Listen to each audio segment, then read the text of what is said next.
So again, good morning, everyone. Thank you for joining us. So as I mentioned earlier, for those of you who weren't on yet, this morning's meditation, Dharma talk, coincides with the fifth morning of a 5-day retreat, a wisdom retreat. Simplicity and ease are available right now. The teachings of the Great Perfection tradition. For those of you who are somewhat familiar with Buddhism, you know there are many, many different teachings and practices in Buddhism.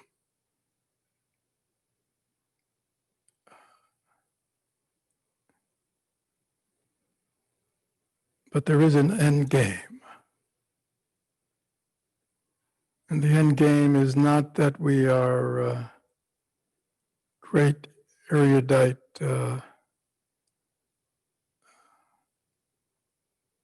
professors of all the teachings and practices of Buddhism.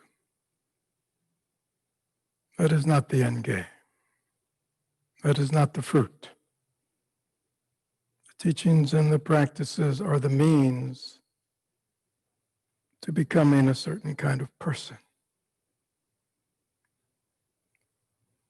In this retreat, we talked about a person who lives in simplicity and ease.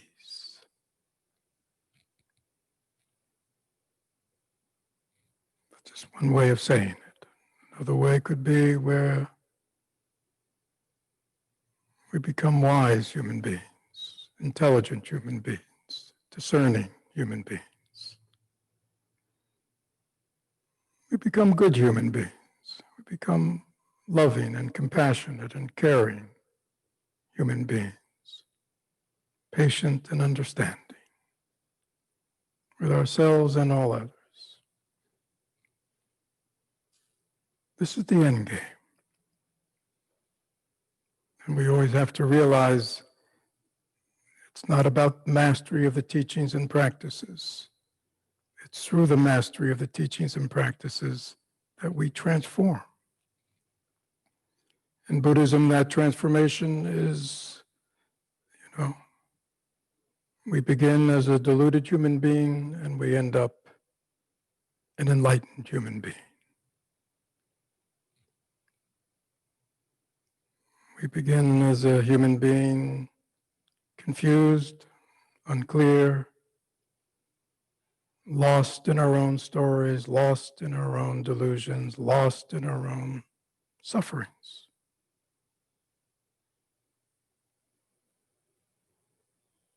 And unable to really live our potential or really manifest and act the way in the world that we want to. We always seem to get tripped up.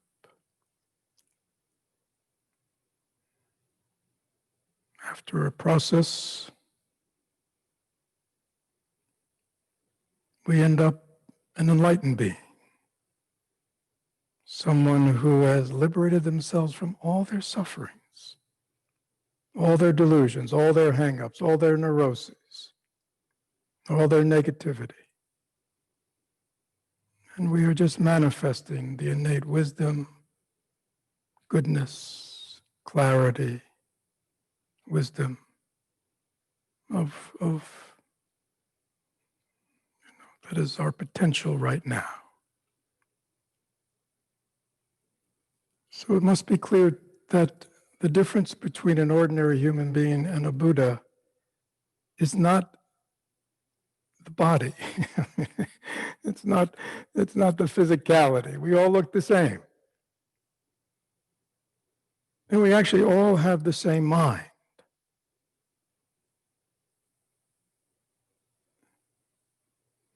But the mind of a Buddha has been transformed. That's what's been transformed. And because the mind has been transformed, one's life has been transformed. And so that is why in Buddhism, because the very source of our happiness and unhappiness, the very source of our suffering and our non-suffering all arises in the mind. Buddhism puts a lot of focus on the mind. That's why meditation is very central, and study is very central, because we want to change the way the mind thinks, the way the mind views itself and the world around it, so it has greater understanding and discernment. And through our meditation, our mindfulness, our concentration, we are developing tools that will then give us the capacity of going through this process of transformation. If we don't have the tools, then we can't do anything, really.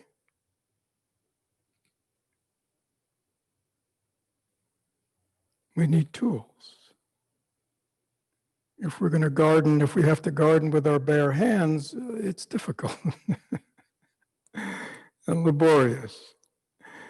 But if we have good garden tools, there's still work to be done, but it's a lot easier. Try digging a deep hole with your hands sometime.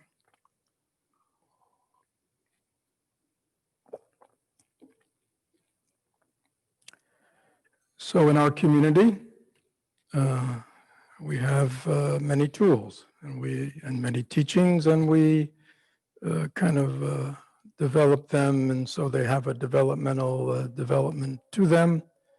We have our mindful living path, our foundation path, where we learn to stabilize the mind in mindful awareness. Learn there is such a thing as a present moment, and that we try to live in it more and more. Learn the basics of calming and stabilizing the mind, and also emphasize emotional healing. It's very hard to learn how to swim in 6-foot waves. It's very hard to calm and stabilize the mind if our minds are still always roiled by emotional reactivity and all kinds of dramas, and you know what I mean. So, we have to attend to this. And luckily, fortunately, we have good tools to do that. In the next level, we learn the Dharma. We go deeper into calm abiding meditation. We learn about the 4 measurables. We learn about and practices to cultivate a loving heart, a compassionate heart, a caring heart. We learn basic teachings of Buddhism. Everything is impermanent. Everything is changing. Sickness, old age, and death are normal, part of everybody's experience. We learn about why worldly life, a life that is always seeking outside itself, always seeking pleasure, always avoiding pain,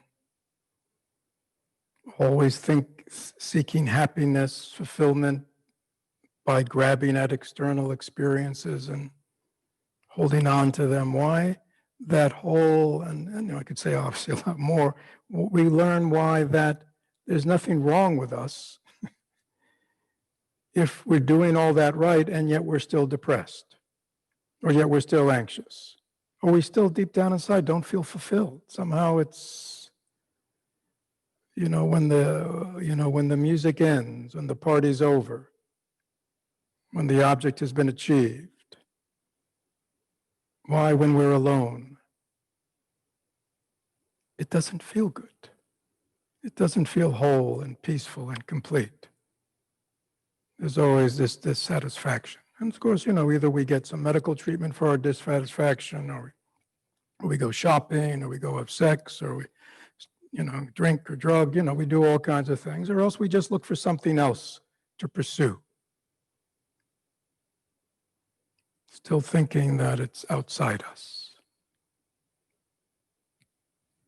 But in practicing the Dharma path, and it's all on the website, and many of you know it, we learn to change our view. We get a better sense of what's really going on. And so we have greater discernment in our actions in life, and life becomes better. But there often is one central issue that we haven't really got into yet. And that is, up to now, our learning has been primarily conceptual and intellectual, combined with some degree of meditative experience in terms of stabilizing and calming the mind. But if we remember, in the earliest teachings of the Buddha, he talked about the three marks of existence, two of which were impermanence and dukkha, unsatisfactoriness. But the third was anatta, non-self. And in Buddhism, the Buddha said always, the fundamental misperception that causes beings to suffer is they have this strong, all-encompassing identification that what feels like a self, what feels like a me, is a real solid thing. And because of that, we completely identify as a solid, permanent, autonomous self over space and time. The me of childhood is the me of today. The stories, my experiences of childhood are my experiences now. There is this sense that at the center of my life, there is a solid me. And because of that we enter the world always with the self grasping. It's grasping for something. It's grasping because it doesn't intrinsically exist, as the Buddha says, but because we want it to exist, we think we exist, we're always grasping at things that can give us a sense we're alive. Pleasure gives us a momentary sense of we're alive. Success, achievement, getting something, having something, owning something. I'm alive, I have something. There's something tangible here. And the me, this me that fundamentally doesn't exist, is always endlessly grasping at the world, seeking happiness, seeking to avoid unhappiness, seeking pleasure, seeking to avoid boredom or non-pleasure or pain, seeking success, wanting to avoid failure, seeking to be loved, afraid of being not loved or disliked, wanting to be known, unhappy when unknown. You know, the endless drama of self that we all participate in to a greater degree.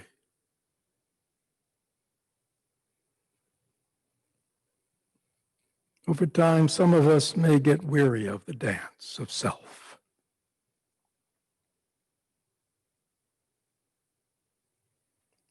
Because it's not a smooth dance.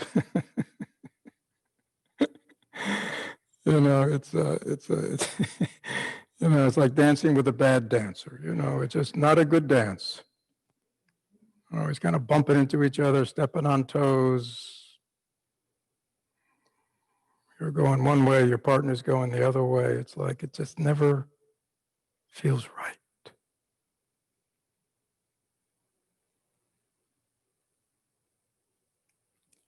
So we know about fundamental teachings of Dharma is the teaching of non-self. Doesn't exist. We don't really get it, but we understand it. But certainly at the Dharma level, we learn a lot about being less selfish, being less self-centered, less narcissistic. And so often at the Dharma level, through various kinds of actions, we are that way, which is good. But still, the central core of identification, we still believe where we are, I am me. I am Fred, and he exists. But perhaps through the practice of up to now, he's a nicer Fred, a less self-centered Fred. And so we pat Fred on the back. You're doing better, Fred. And Fred is very happy to be patted on the back for all his efforts in Dharma. You see, it's still, self is still at the center of things.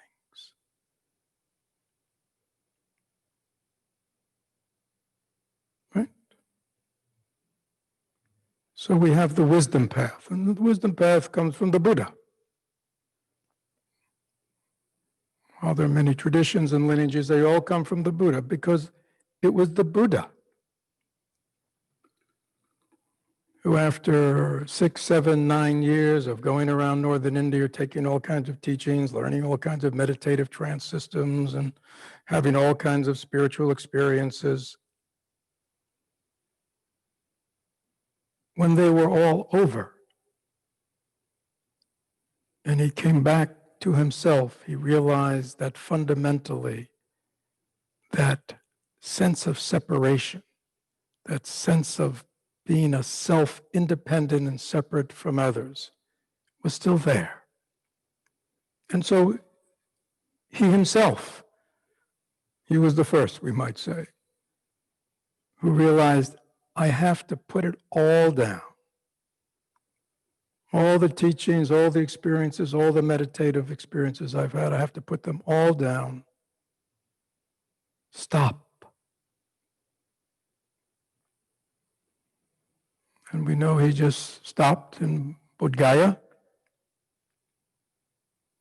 sat under the Bodhi tree, and he just devoted himself single-mindedly to looking directly into his own mind, to resolve once and for all these more intellectual issues of self and non-self.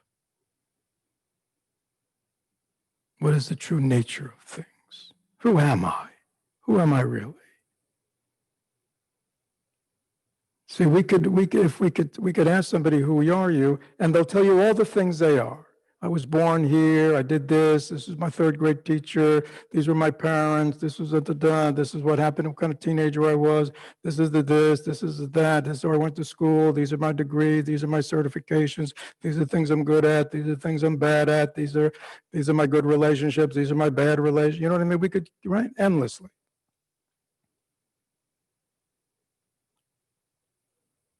But the real issue is, who is that one who is telling the story? Who am I? What is that? You see? Is that me? Who am I? What am I?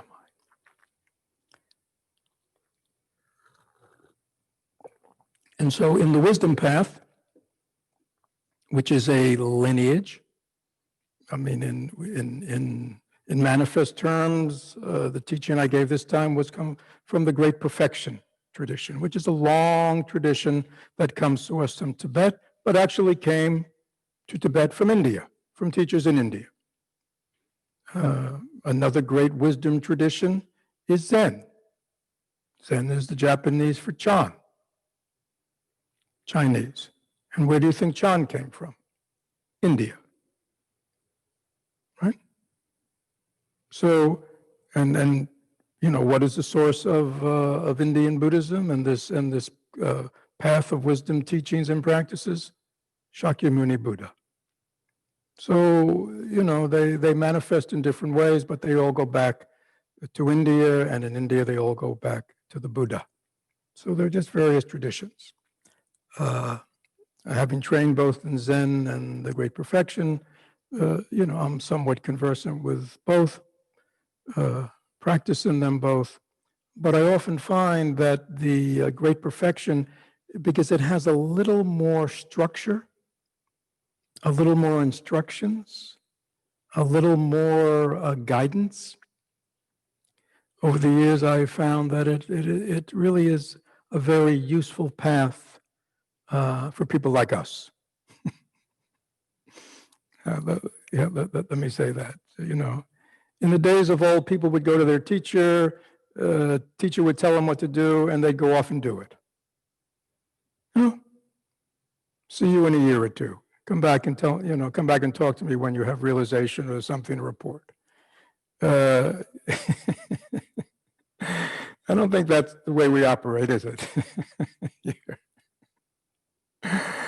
So I think having a wisdom path that kind of gives us more structure and support, to me, works better. So over the years, I've really begun to practice more of these great perfection texts than more traditional Zen texts. Not because they don't have the same wisdom and aren't really teaching the same thing and aren't bringing us to the same place.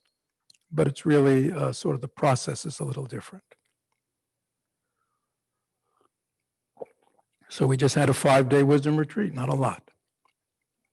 And I have asked 4 people, just sort of on a random basis, just this morning when we were doing our closing circle, just asked 4 people who participated to share their experience. I've picked people that are fairly new to the community, or maybe this was their first wisdom, people who've been to several, some who live here, some live out of state, to share their experience with us. But basically, just the structure of retreat, obviously with Zoom. Fortunately, there were 5 other people in the hall with me, so I wasn't just speaking to a camera. And they sort of supported the audiovisual on the bell, helped me with, when I wasn't in the hall, to do guided meditations, made food so we could all eat together formally. But pretty much everybody else there, I think there were 48 people, everybody else was at home. And basically, we observed the protocols of silence, the protocols of, turning off your phones, your computer. And I have to make a full confession at this moment. I have no idea what's going on in the news.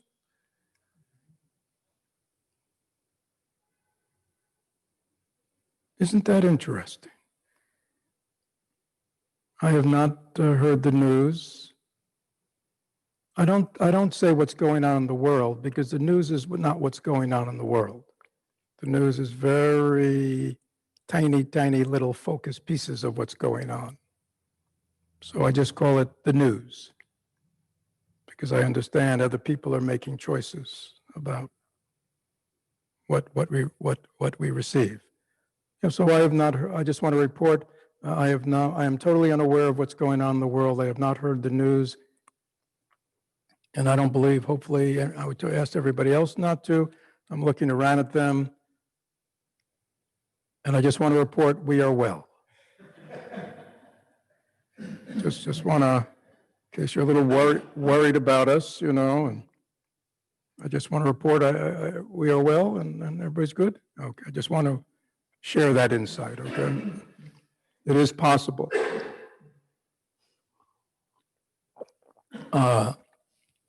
The morning began at 6:30 and the day ended at 9. And there were basically every day 4 1.5, 2, or 3-hour sessions, formal sessions that everybody had to participate in. And they were sessions of teaching and meditation. That was the heart. Otherwise, people had breaks to prepare their own food, to rest, to meditate on their own, periods of solitary retreat. And we had a half hour of mindful movements, sort of Qigong kind of movements. Some people led. And that was our retreat for 5 days in silence. I shared teachings from a Dzogchen teacher, a great perfection teacher who lived in Tibet into the 20s, so not that old, long ago, not like ancient. And the way I had heard about him, there was a very brilliant Tibetan teacher who came out of Tibet in the diaspora in the late 50s, and taught an American taught in the West named Dikochensi Rinpoche, quite famous. And Sheshin Gyatso, whose teaching I shared, was his teacher. So there is a kind of an historical reference, and this was a text on just a collection of short teachings, letters that he had written.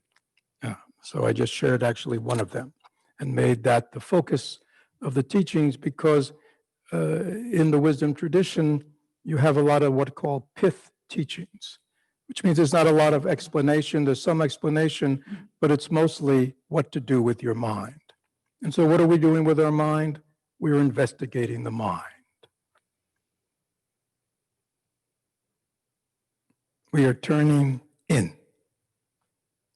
Mostly the mind is just endlessly following the things that appear in it.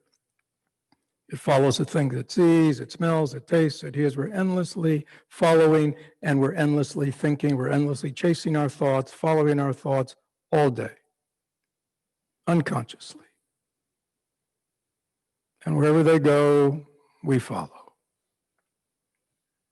In a wisdom retreat, we stop the outflow and we go in to the very mind that is generating the thoughts, to the very mind that is generating all the things that appear in the mind.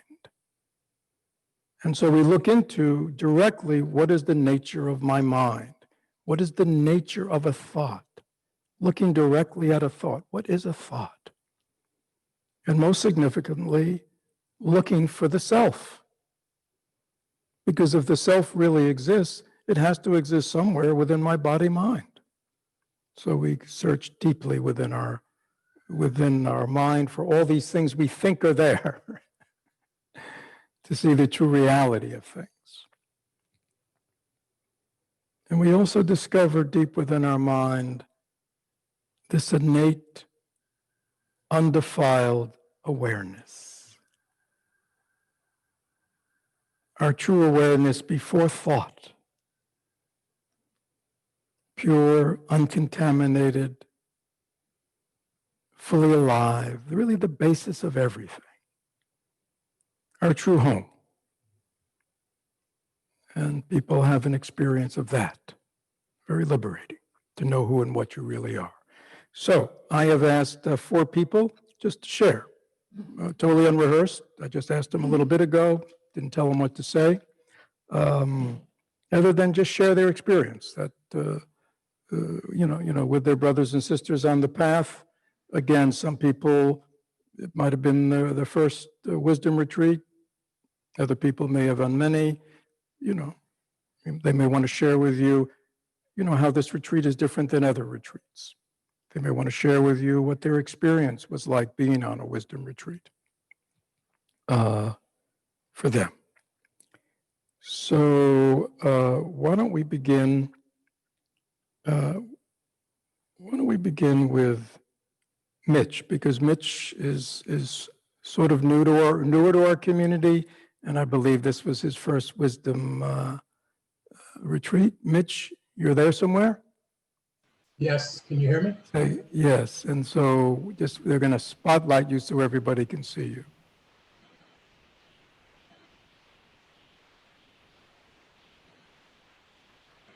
Just give us another moment here.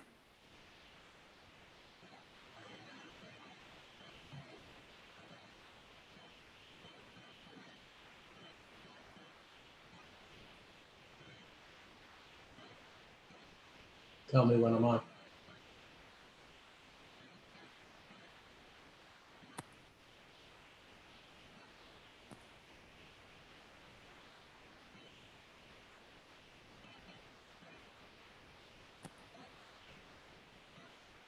Can you hear me?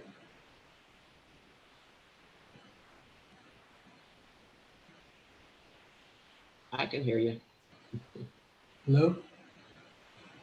I'm on? Okay. Let me just see. Somebody give me a thumbs up so I know that.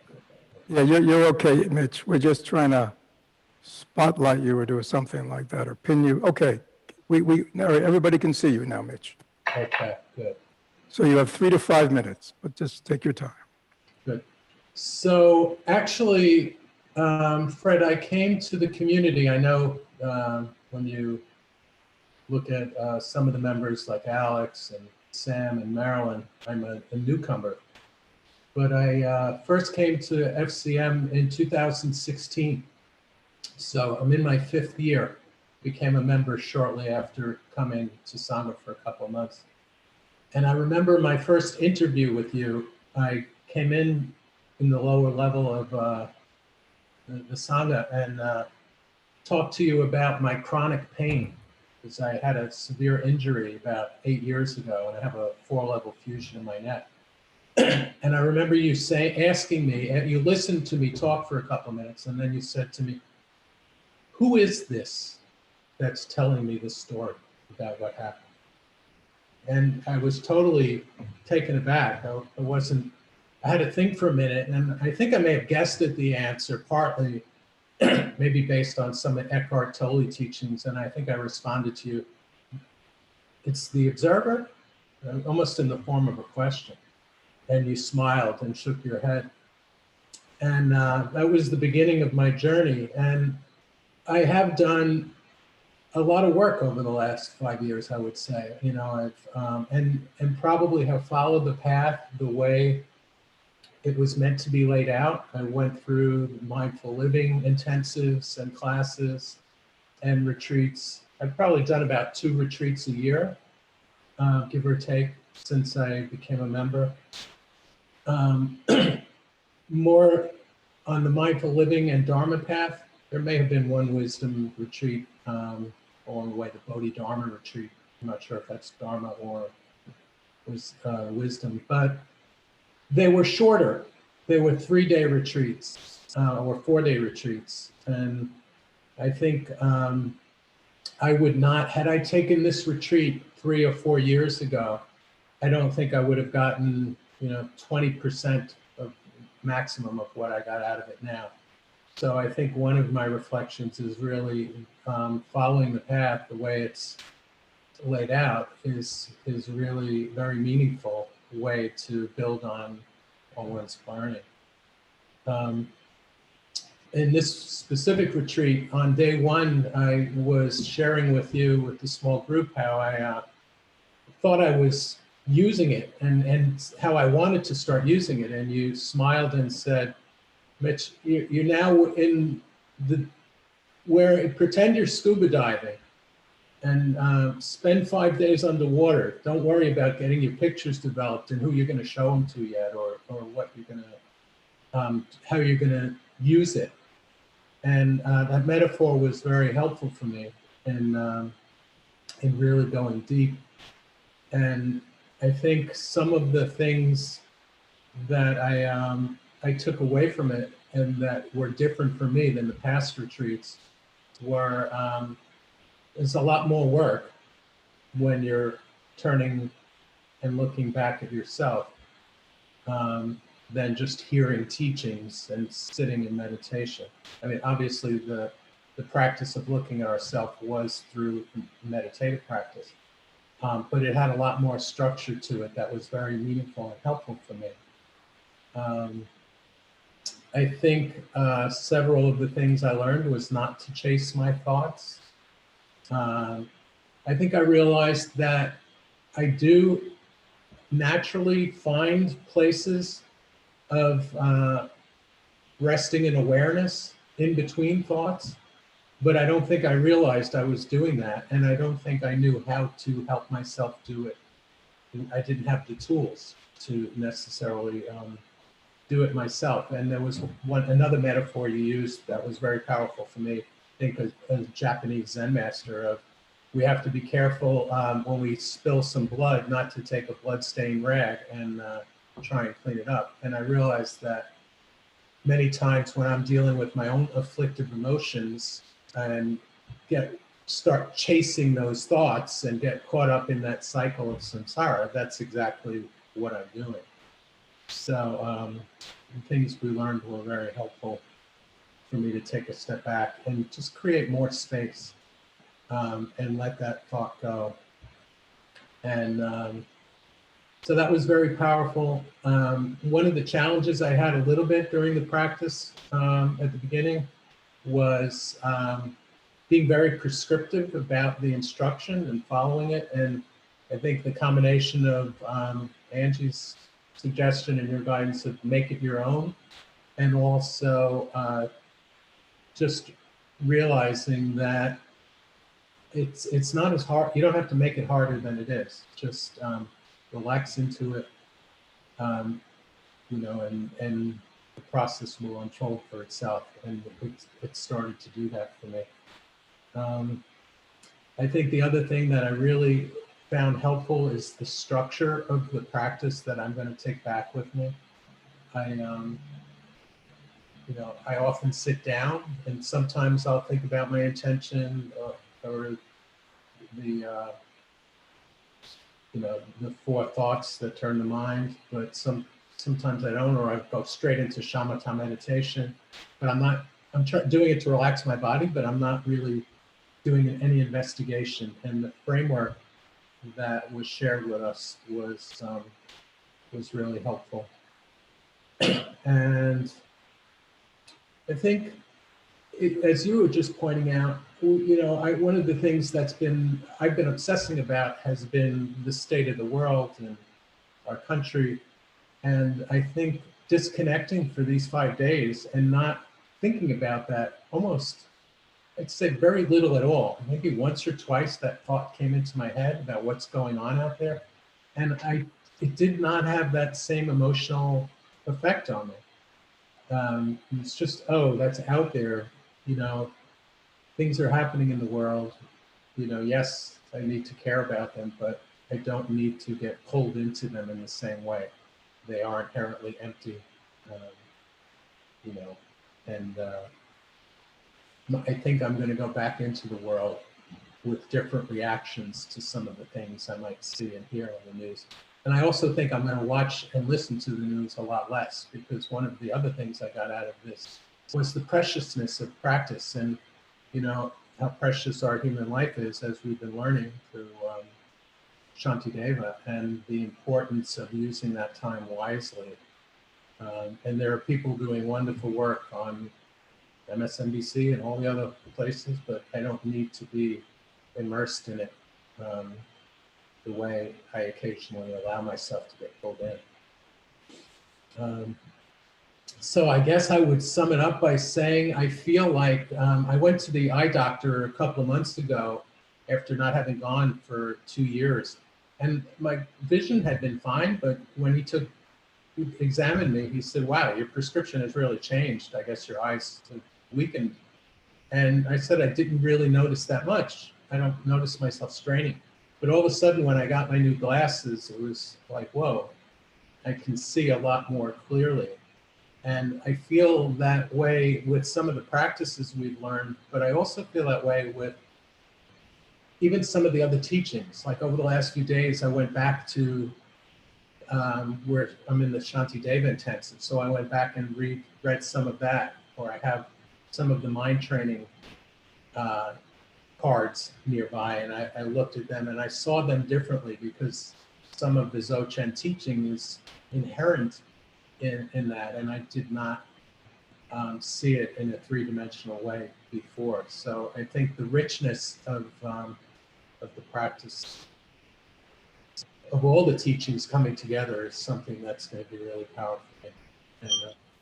And I guess the last thing I'll say is I came in with that chronic pain, and I now, I don't know if you noticed in this retreat, I wasn't grabbing my neck. I wasn't suffering the way I have in the past. And it made me realize that that's also a reflection of me having a different relationship to that pain, even though it's still there.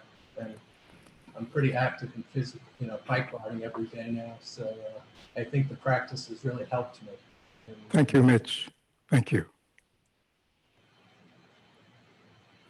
Next is Jana. Jana, probably most people don't know. Jana actually was a member of the Naples Community Mindfulness thousands of years ago when I was in Naples and began there.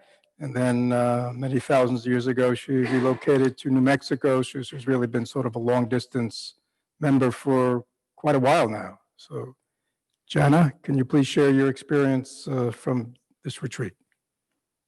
Thank you, Fred.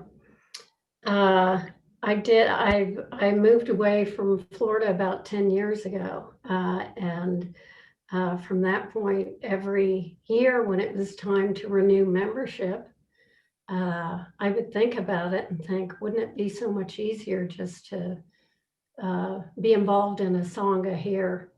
But how can anyone walk away from Fred's teachings?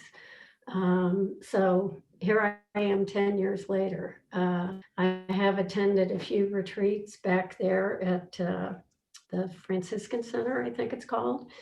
And I will always attend any retreat that Fred is scheduling because they're so deeply meaningful and I have to say enlightening, not that I feel I'm anywhere close to enlightenment. Because I have my issues. We all have our issues, all different. Probably the one issue that I'm guessing we all share is the desire to live a life of meaning, to help ourselves, to be of benefit to our families and to others, or even just to express the gratitude for the life that we have. So that's something I'm guessing we have in common. As for me, I have many, many other issues. And until I went on my first retreat, I didn't even know what all my issues were. And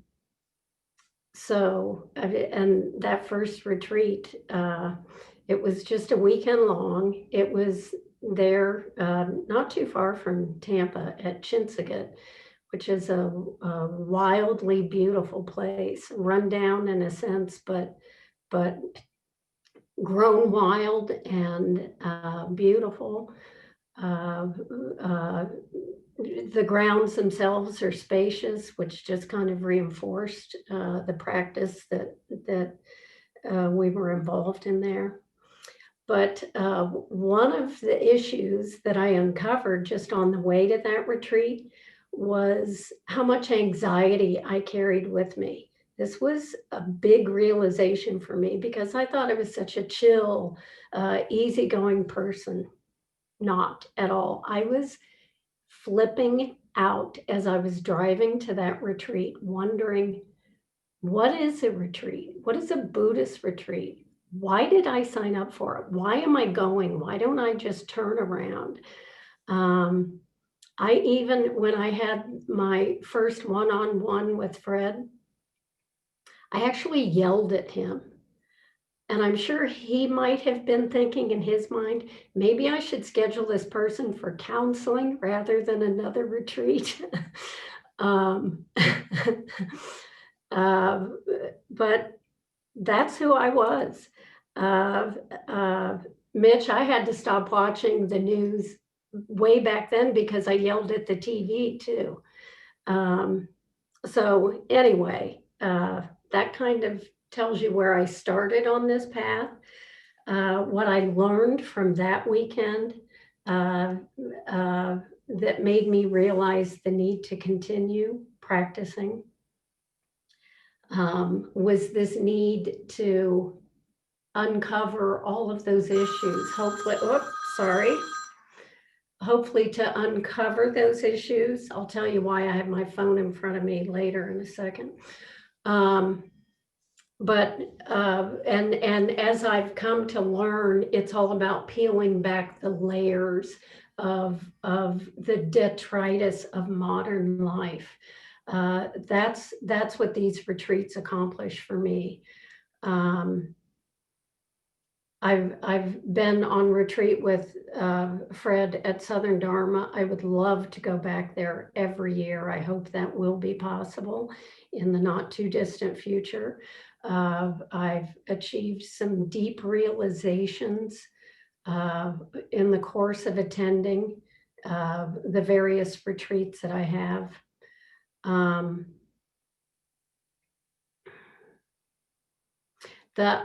guess we all understand how beneficial the weekly meditations are with the Sangha, our solo practice at home, the intensives that Florida Mindfulness has, and the frequency that they occur with. It's just, it's such a blessing to have access to these teachings and practices. And I guess it occurs to me, I almost hate to say this, given all of the suffering that is happening with the pandemic, but the silver lining I see in it is that these teachings are now so much more accessible through the Zoom technology. And the fact that Florida Mindfulness has taken a full benefit of that and is providing more and more of this online is very helpful and meaningful to me, being so distant geographically. Fred is often telling us the stories of the ascetics who live in caves or for years of toil and degradation, they come to great awareness.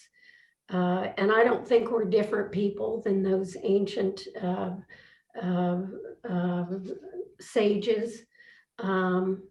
But I think that if we truly want to let go, I find this for myself, to be able to truly let go of those many issues, and to do what is most important to me in life, which is to be of service to others, that a retreat is required. It deepens my awareness. Today happens to be my birthday. And so friends and family are calling me to wish me a happy birthday, and to find out how I'm going to celebrate. And I'm not 8 years old, so a birthday celebration is not real important to me. I tend to be more an introspective person, so a celebration of my birthday is not a fun thing to me to do.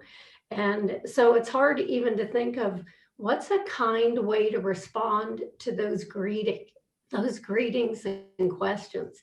If I say, I'm practicing solo, they're going to wonder what that even means and why I would do such a thing on my birthday. But so, as I said, every retreat, I find that I deepen my awareness. What was special to me about this retreat is realizing awareness itself. It is that simple, as Fred told us. It is that simple. Fred's teaching made me understand that practice is actually simpler than breathing. And I know that I have to keep going on retreat. In fact, the next retreat I'm going on is in a couple weeks at Upaya, which is just north of here. It'll also be on Zoom. And that's why I have my phone in front of me.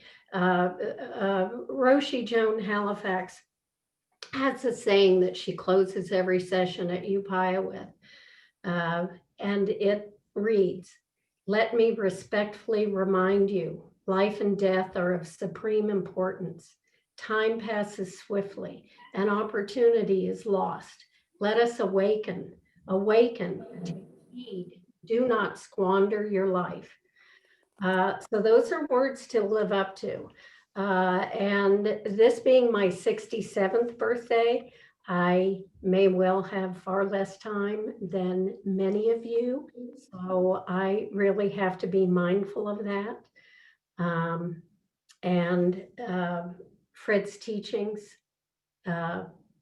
especially with this very meaningful retreat this week, have made me realize that the tools that Fred referenced this morning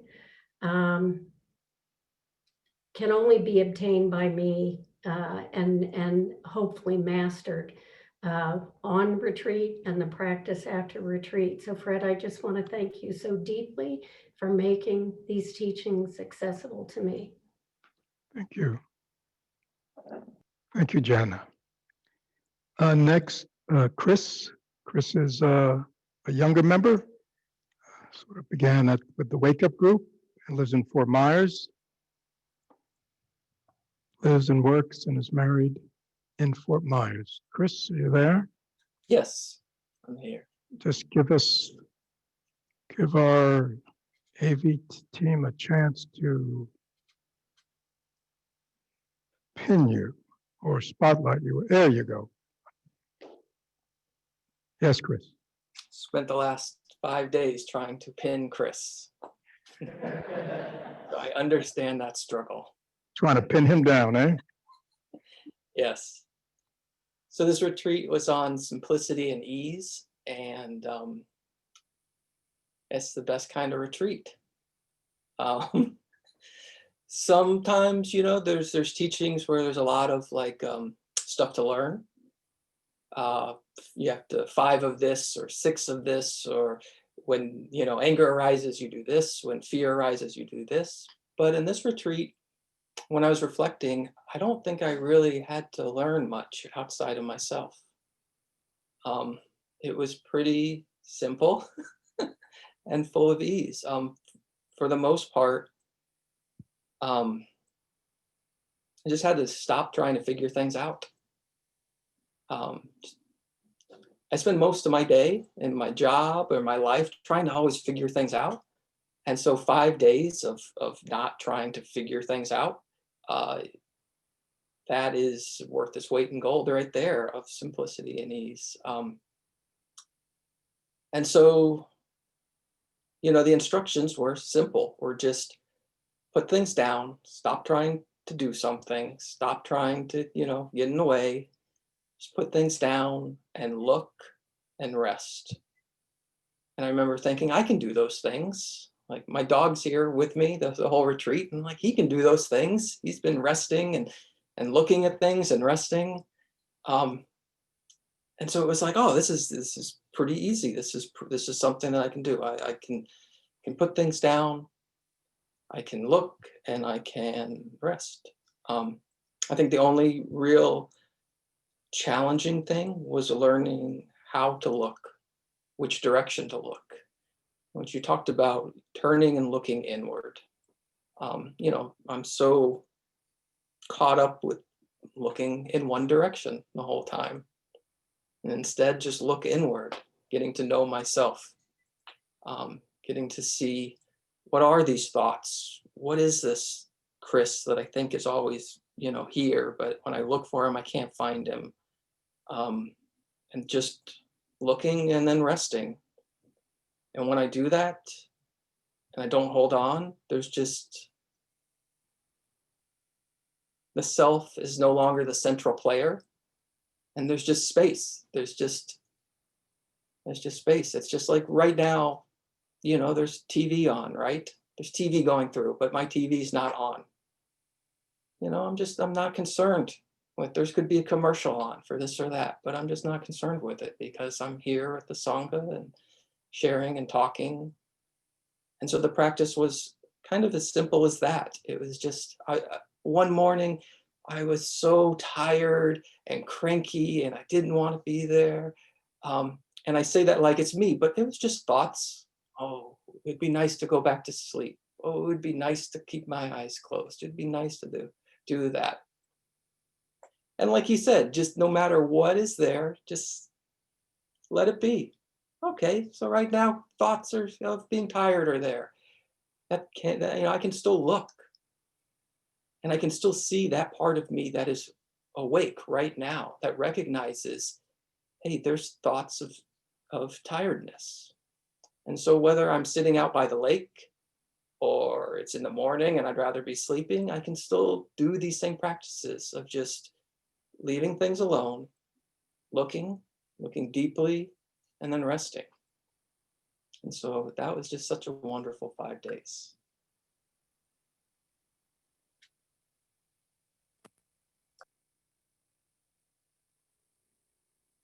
Angie is one of our senior members, older member. I think she's been part of the community for over 20 years. So I'm interested to hear from Angie about her experience at this wisdom retreat. It was a wonderful retreat, as others have shared. And despite having been on a few wisdom retreats, there's always something new to learn. And there were quite a few new things for me to learn on this retreat. We began by looking at aspiration, and some of the opening instructions in the text were, do I really want to turn away from samsara? And what I learned was I look at my aspirations a lot, my spiritual aspirations, but what I really hadn't looked at is how much juice do I give my worldly aspirations, and how much are those getting in the way and being obstacles and dispersing my energy. And there's an area of my life with my family that I think I just unconsciously had elevated to something very, very important. And I realized, it doesn't matter if it's something that feels wholesome or not. I was still attaching to samsara in a way by being so focused on wanting this one thing to happen.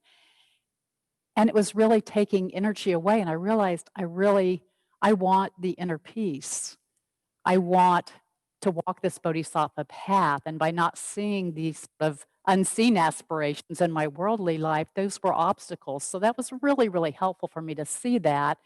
And I became very clear on my priorities, and just feel so committed to the practice. As others have shared, we did a lot of practices that really helped us uncover this natural aware mind that we have, and one that was somewhat humorous for me that I've done many times, but I got an opportunity to do it a little differently this retreat is, when self comes up and feels strong, to turn and look, can you find that self? And in particular, on Tuesday, the day of retreat, I learned that the person who was supposed to chant, because of unavoidable circumstances, couldn't come into the hall. And I couldn't convince any of the guys to chant. And Fred said, "You'll do it." And I thought, oh my God, I am not someone who chants. But I've learned to trust my teacher and just to say yes. And so, when that self-consciousness would come up during retreat, which it did quite strongly the first few days, particularly as I'd hear my own voice kind of coming out, just looking at that, who was there. And it was a very real looking for self and nothing there. And then I just watched that self-consciousness just, basically disappear. All of this practice really brought us into that place of just this, as Fred says. And a difference for me in this retreat from other retreats I've done in the past is that very often I come into retreat looking for this place, this awareness, this natural mind, and I'm looking through my thoughts. And this time, because of, I think, the teachings and maybe just finally, my own stubborn mind, just putting it all down, just coming to rest. It's real total simplicity and ease of just this present moment. And in that moment, my experience was there's not a me, there's the looker, there's no thoughts. And then I saw the thoughts so clearly as they come up as just mental projections, whether I was just putting a label on something or thinking about something. But I felt like instead of being in the thoughts, trying to touch awareness, I felt like I was just in this simplicity and watching what arises. And it's, sometimes something perhaps needs to be followed up on, but most of the time, no. It's just noticing and not having to do a thing about it other than just recognizing the thoughts as empty for what they are. So very liberating. I feel very inspired, and I'm very grateful, for the teachings and also for the Sangha. It's just wonderful to have, all the brothers and sisters. So I hope everyone here has the opportunity to experience retreats with us in this way. Thank you. To Mitch and Chris and Jana and Angie for sharing your experiences, for For people who are in the hall, the virtual hall, who are at retreat, it's always good to hear, because again, we don't have a great opportunity to talk with each other during retreat. So it's just very interesting to listen to each other and for you to share your experience. And for those of you who were obviously, most of you who weren't on retreat, it was an opportunity just to get a sense of what goes on, at a wisdom retreat. So this is the process, you see. And it is, again, it is very hard for us as Americans because of the way our minds have been constructed by all the causes and conditions of our society, that the idea of a spiritual path as being transformative, not just therapeutic, you see. I think because our psychological world is dominated by the enshrinement of a self, the ego, and that the process, the therapeutic process, is to create a little more ease for the ego, a little less difficulty, a little more functionality, right? And to have more of that is sort of our goal. To be less stressful, less reactive, right? Less caught up in our issues. That really, at the base, is sort of what we think.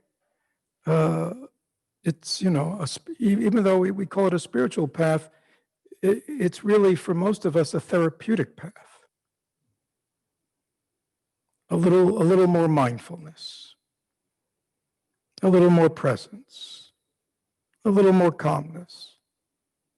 You see, I often have referred to that in the past as, for many of us, we begin in minimum or medium or maximum security prison, right?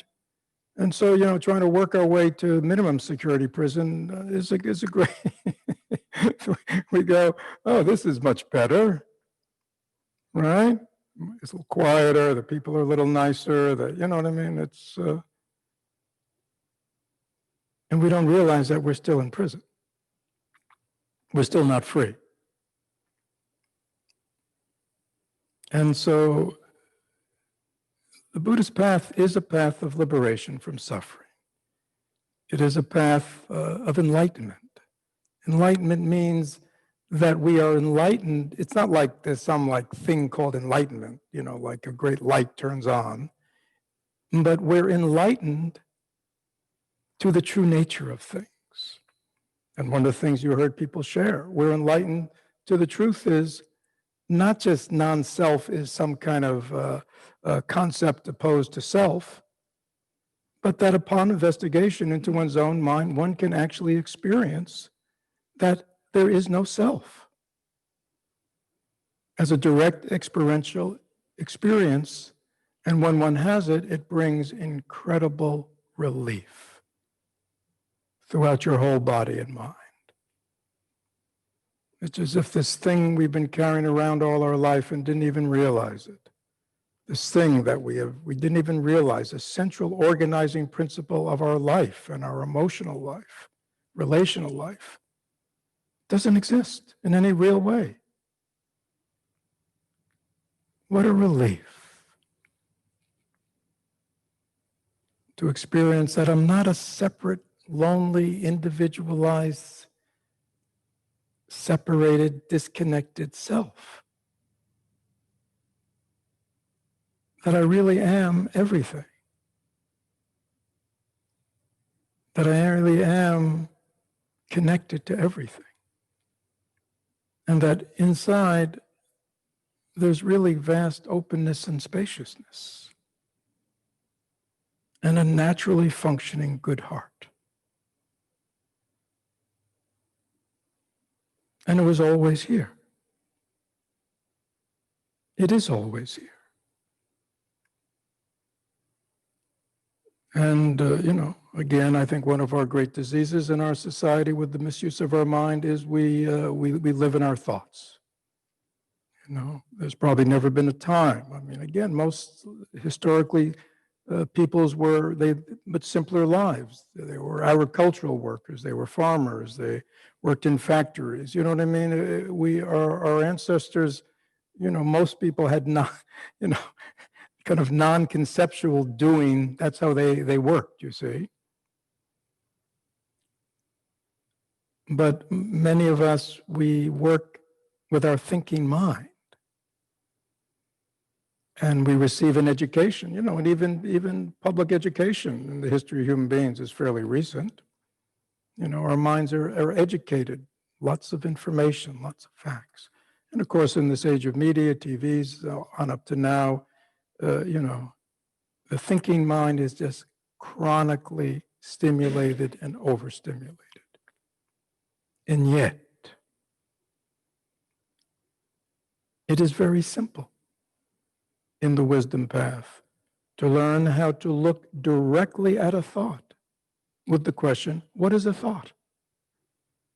The most simplest, obvious question for those who've been led around by thoughts their whole life, to stop and look, what is a thought? What is this thing that's been leading me around? And if you look long and deep enough, you will see it is nothing. It doesn't exist as any kind of separate, autonomous reality. It is empty of any substance. Oh, now it's so easy just to let them come and go. You can even let the self-thought, the I thought, the me thought, just let it go. It has no substance. Well, then you might ask, well, if I do that, what's left? That could be pretty scary. Those are all the things I live in. There is something left. It's our natural awareness. Pure, undefiled, stainless, the source of all goodness, beyond birth and death. That is who and what we really are. So the Buddhist journey, and we call that, in Buddhism, we call that our true nature, our Buddha nature, our awakened nature. Other traditions call it different things. Still the same thing, just different names. So when we have some degree of insight, recognition of who and what we really are, and most importantly, who and what we're not. Our suffering comes from identifying from what we're really not. That's why it's endlessly problematic. But once we have an experience of this open, spacious, non-self true nature, which is just our own natural mind. I mean, it's not extraordinary. Everyone has it. You're all listening to me with it. We just don't know that yet. But when you know it, then life becomes very different. How does it become? Simple and easy. And so no longer simplicity and these things we have to do to make happen. They're our natural state. Actually, in the great perfection, relaxation and not doing are core practices. We might say the teachings of the great perfection are very un-American.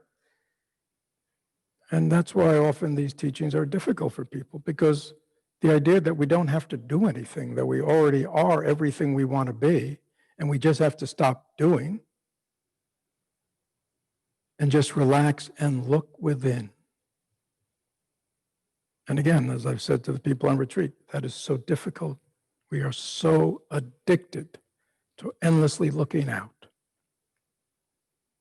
Endlessly looking out. We cannot stop looking out from morning till night.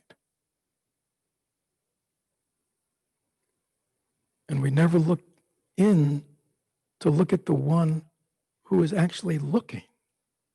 Who is it that is looking out through these eyes? Who is it that's watching the news? Who is it that's generating these thoughts? What is that? So that wisdom of truly knowing who you are, which is very simple. You don't need a PhD in Buddhism. You don't even need an MA. I mean, you could have a GED. Is that clear? Just as long as you have basic language abilities. That's all you need here.